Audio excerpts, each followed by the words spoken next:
Warahmatullahi wabarakatuh. Kenalkan nama saya Rikawan Faisal dengan NPM 714251002 dari program studi D4 Teknik Informatika. Di sini saya akan mempresentasikan hasil dari penelitian, judul penelitian yang saya ambil, dan untuk memenuhi ujian tengah semester pada mata kuliah metodologi penelitian. Di sini saya ambil dengan judul implementasi sistem donasi transparan menggunakan teknologi blockchain. Baik, lanjut. Yang pertama yaitu ada masalah penelitian. Di bagian pertama yaitu ada fenomena, kebutuhan, dan gap. Di sini saya sudah rangkum yaitu kegiatan donasi yaitu merupakan aktivitas sosial yang umum dilakukan masyarakat. Namun sering muncul masalah berupa kurangnya transparansi dan akuntabilitas dalam pengelolaan dana. Masyarakat kerap tidak mengetahui alur distribusi dana, jumlah penerimaan sebenarnya, serta siapa pihak yang mengelola penarikan dana. Kondisi ini menimbulkan kesenjangan kepercayaan atau trust gap antara donatur dan pengelola donasi. Selanjutnya ada sumber masalah. Di sini ada 3 variabel yang menjadi faktor, yaitu yang pertama ada people, ada place, dan ada paper. People ini apa? Itu masyarakat sebagai donatur tidak memiliki akses terhadap informasi penggunaan dana secara real time. Lalu place yaitu mekanisme pengelolaan donasi saat ini masih banyak menggunakan sistem tradisional atau platform tertutup yang tidak menyediakan keterlibatan publik. Nah, untuk penelitian yang saya ambil yaitu saya berekspektasi bahwa sistem ini menggunakan blockchain dapat di-track, dapat dilihat transaksi-transaksinya dan tidak dapat diubah gitu. Lalu selanjutnya ada paper penelitian sebelumnya menunjukkan bahwa blockchain dan smart contract dapat menyediakan transaksi yang transparan dan tidak dapat dimanipulasi. Seperti itu. Selanjutnya di sini ada rumusan masalah dan tujuan. Oke, untuk masalah yang pertama maksudnya bagaimana merancang dan mengimplementasikan sistem donasi berbasis blockchain yang meningkatkan transparansi dan akuntabilitas. Lalu untuk tujuannya yaitu untuk merancang dan membangun sistem donasi berbasis blockchain yang mampu mencatat seluruh transaksi secara terbuka, sehingga meningkatkan transparansi dan akuntabilitas dalam pengelolaan dana donasi. Jadi, donatur-donatur yang berdonasi tidak akan khawatir lagi terkait dana yang sudah didonasikan dan tidak khawatir lagi dengan penyelewengan dana. Selanjutnya yaitu bagaimana smart contract memastikan proses donasi dan penarikan dana sesuai aturan. Lalu tujuannya yaitu untuk mengembangkan smart contract yang dapat mengatur, mengontrol, dan mevalidasi proses donasi setelah penarikan dan agar hanya dilakukan oleh pihak berwenang sesuai ketentuan yang ditetapkan. Jadi smart contract ini yaitu kontrak yang berjalan di atas blockchain. Kontrak ini tidak akan dapat dimanipulasi, hanya pembuat kontrak yang pertama yang tahu bagaimana logik dari smart kontraknya, dan kontrak ini juga dapat dilihat oleh publik sebenarnya. Jadi sangat aman untuk transparansi pada sistem donasi ini. Selanjutnya itu bagaimana efektivitas sistem donasi blockchain dibanding sistem konvensional.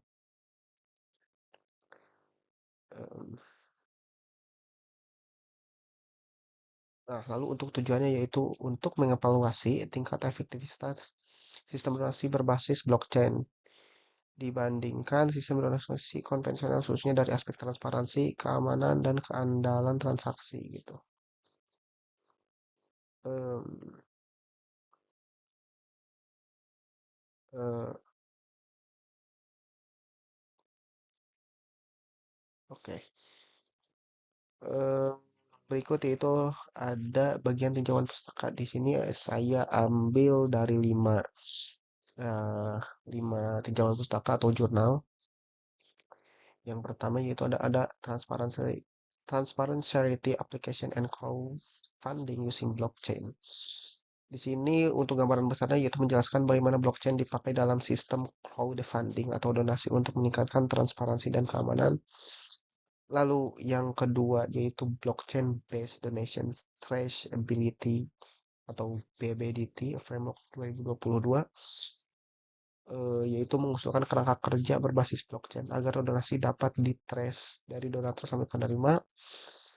Yang ketiga yaitu a blockchain based solution for transparent charity donation 2025, yaitu gambaran besar yaitu implementasi sistem charity atau donasi menggunakan blockchain plus smart contract, mencatat semua transaksi dan catatan yang tidak bisa diubah, memungkinkan donor melacak aliran dana dan menjaga keamanan serta akuntabilitas. Selanjutnya yang keempat yaitu rancang bangun aplikasi donasi terdesentralisasi berbasis blockchain pada tahun 2023, yaitu mendesain aplikasi donasi terdesentralisasi berbasis blockchain. Terus yang kelima yaitu blockchain for philanthropic crowdfunding in Indonesia.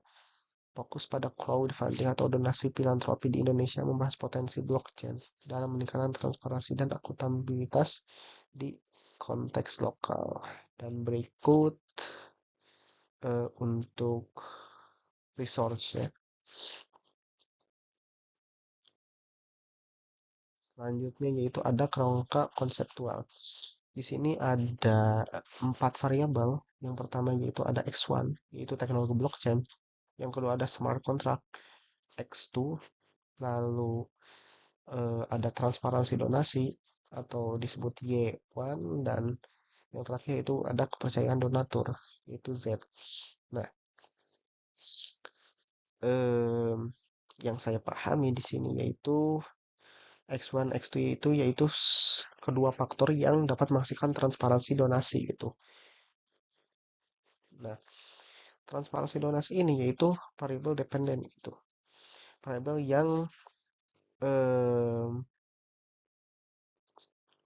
yang terhubung yang dihasilkan dari dua variabel independen gitu, yang tidak terkait kepada apapun itu.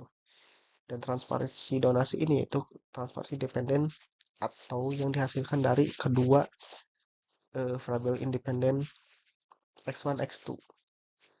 Dan transparansi dan Y1 ini transparansi donasi ini menghasilkan yaitu kepercayaan donatur, yaitu Z gitu, variabel mediator seperti itu.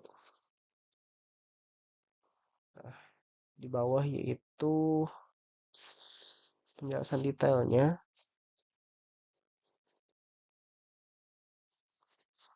Baik, lanjut saja. Nah, di sini ada hipotesis. Saya eh, merujuk dari apa yang sudah Ibu dosen sampaikan, saya ikuti untuk membuat hipotesis ini, yaitu ada hipotesis zero dan hipotesis number one itu. Untuk permasalahan yang pertama yaitu ada hipotesis zero, yaitu pendapat teknologi blockchain pada sistem donasi tidak memberikan pengaruh signifikan terhadap peningkatan transparansi dan akuntabilitas dalam pengelolaan dana donasi. Nah, untuk H1-nya yaitu penerapan teknologi blockchain pada sistem donasi memberikan pengaruh signifikan terhadap peningkatan transparansi dan akuntabilitas dalam pengelolaan dana donasi. Terus yang kedua yaitu permasalahan yang kedua yaitu H0-nya penerapan smart contract tidak berpengaruh signifikan terhadap keamanan dan validitas proses donasi serta penarikan dana. Nah, untuk H1 yaitu penerapan smart contract berpengaruh signifikan terhadap keamanan dan validitas proses donasi serta penarikan dana. Nah, untuk yang kemasan terakhir yaitu H0 yaitu sistem donasi berbasis blockchain tidak lebih efektif dibandingkan sistem donasi konvensional dalam hal transparansi dan keamanan transaksi. Nah, untuk H1 yaitu sistem donasi berbasis blockchain lebih efektif dibandingkan sistem donasi konvensional dalam hal transparansi dan keamanan transaksi. Nah,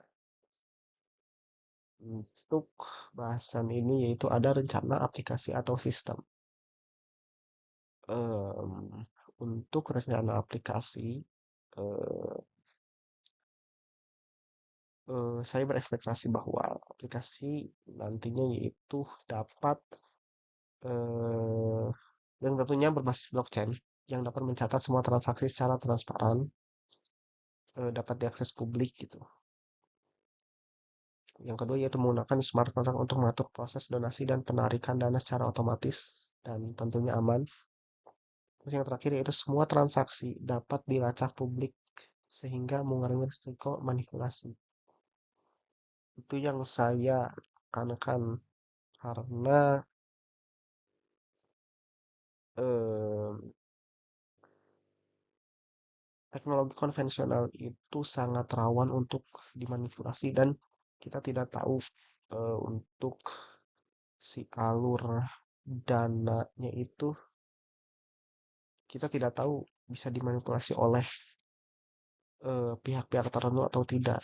Nah, makanya di sini tujuan saya yaitu ingin membuat apalagi sangat riskan sekali untuk yang namanya manajemen uang pada suatu donasi gitu. Di sini saya ingin memfiksasi isu ini dan berekspektasi bahwa aplikasi saya dapat eh, better lah, dapat memfiksasi teknologi konvensional. Lalu target pengguna yang pastinya itu organisasi pengelola donasi, terus kedua donatur, lalu penerima manfaat. Lalu untuk fungsi utama aplikasi yaitu melakukan donasi melakukan blockchain secara aman dan langsung dapat melihat riwayat transaksi secara real time, lengkap dan tidak bisa dimanipulasi, lalu memastikan penarikan dana hanya oleh pihak berwenang berdasarkan aturan dalam smart contract. Terus dashboard monitoring monitoring untuk melihat total dana masuk, dana keluar, dan status distribusi donasi gitu. Lalu yang terakhir yaitu transparansi publik. Semua orang bisa melihat alur donasi tanpa login khusus. Seperti itu.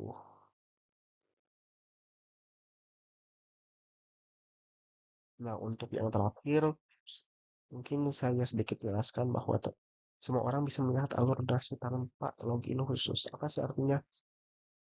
Jadi, eh, kita itu sebagai publik yang bukan donatur atau penerima manfaat gitu. Kita itu bisa melacak transaksi-transaksi dari tangan donatur ke tangan penerima gitu. Walaupun tanpa login ke sistem apapun itu. Kita hanya ngetrace dari link dari ekosistem blockchain-nya. Hanya dari ekosistem blockchain-nya. Nah, jadi semua orang dapat melihatlah eh, alur transaksinya gitu. Gitu. Nah, yang terakhir yaitu ada kesimpulan. Em, di sini saya tulis yaitu penerapan teknologi blockchain dan smart contract pada sistem donasi berpotensi menghadirkan transparansi yang tinggi dalam pengelolaan dana, meminimalkan manipulasi serta meningkatkan kepercayaan publik terhadap proses distribusi donasi. Ya, Eh, Kesimpulannya dari sistem ini, seperti yang saya bilang, bahwa sangat riskan sekali untuk suatu sistem eh, mengelola dana yang sangat krusial, dan sejauh ini eh, walaupun sejauh ini walaupun eh,